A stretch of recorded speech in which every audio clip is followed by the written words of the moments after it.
Hello friends, నమస్తే. Simply విజయ తెలుగు ఛానల్కి స్వాగతం. ఇవాల్టి వీడియోలో అన్నం పరమాన్నం ఎలా తయారు చేసుకోవాలో చూద్దాం.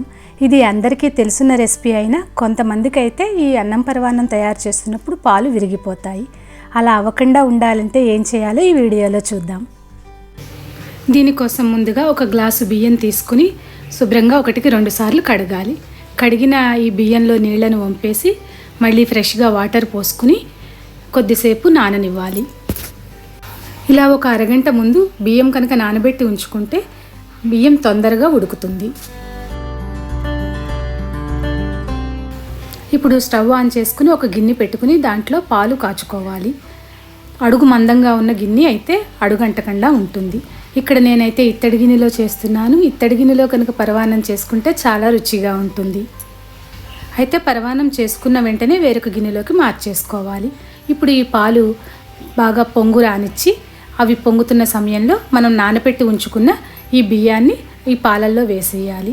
ఒకసారి బాగా కలిపేసి ఉడకనివ్వాలి. ఇక్కడ నేను ఒక చిన్న గ్లాసు బియ్యానికి 3/4 లీటర్ వరకు పాలు తీసుకున్నాను. నీళ్లు అస్సలు కలపలేదు. బియ్యం ఉడకడానికి 15 నిమిషాల వరకు టైం పడుతుంది. మధ్య మధ్యలో కలుపుకుంటూ ఉండాలి. బియ్యం పూర్తిగా ఉడికిందో లేదో 10 నిమిషాల తర్వాత ఒక మెతుకు తీసి ఇలా చెక్ చేసుకోవాలి. ఉడకకపోతే మరి కొద్దిసేపు ఉడకనివ్వాలి.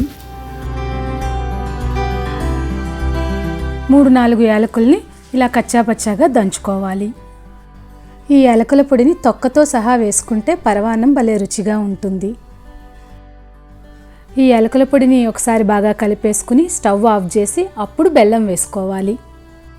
స్టవ్ ఆఫ్ చేయకుండా బెల్లం కానీ పంచదార కానీ వేసుకుంటే పరమాన్నం విరిగిపోవడానికి అవకాశం ఉంటుంది. అందుకని తప్పనిసరిగా స్టవ్ ఆఫ్ చేసి అప్పుడు బెల్లాన్ని వేసుకోవాలి. ఇక్కడ నేను ఒక చిన్న గ్లాసు బియ్యానికి 2 గ్లాసుల బెల్లము 3/4 లీటర్ పాలు తీసుకున్నాను. తీపి ఇంకా ఎక్కువ కావాలనుకుంటే ఇంకొక 1/4 గ్లాసు బెల్లం వేసుకోవచ్చు. బెల్లం వేసిన వెంటనే బాగా కలిపేయకుండా 2 నిమిషాల సేపు పక్కన ఉంచాలి. ఈలోపుగా మనం జీడిపప్పు కిస్మిస్ వేయించుకోవాలి. దానికోసం స్టవ్ ఆన్ చేసుకుని బాండీ పెట్టుకుని 2 స్పూన్స్ వరకు నెయ్యి వేసుకోవాలి. దాంట్లో కొద్దిగా జీడిపప్పు కిస్మిస్ వేసుకుని వేయించుకోవాలి. ఇప్పుడు పరమాన్నంలో వేసిన బెల్లం అంతా బాగా కలిసేలాగా కలిపేసుకుని మనం వేయించుకున్న ఈ జీడిపప్పు కిస్మిస్ ఇందులో వేసేసుకోవాలి. అంతే, అన్నం పరమాన్నం రెడీ అయిపోయింది. ఇలా అన్నం పరమాన్నాన్ని చేసుకుంటే విరిగిపోకుండా చక్కగా వస్తుంది. మీరు కూడా ట్రై చేయండి. మీకు వీడియో నచ్చితే తప్పకుండా లైక్ చేయండి. ఫ్రెండ్స్కి, రిలేటివ్స్కి షేర్ చేయండి. సింప్లీ విజయ తెలుగు ఛానల్ని సబ్స్క్రైబ్ చేసుకోండి. Thank you for watching.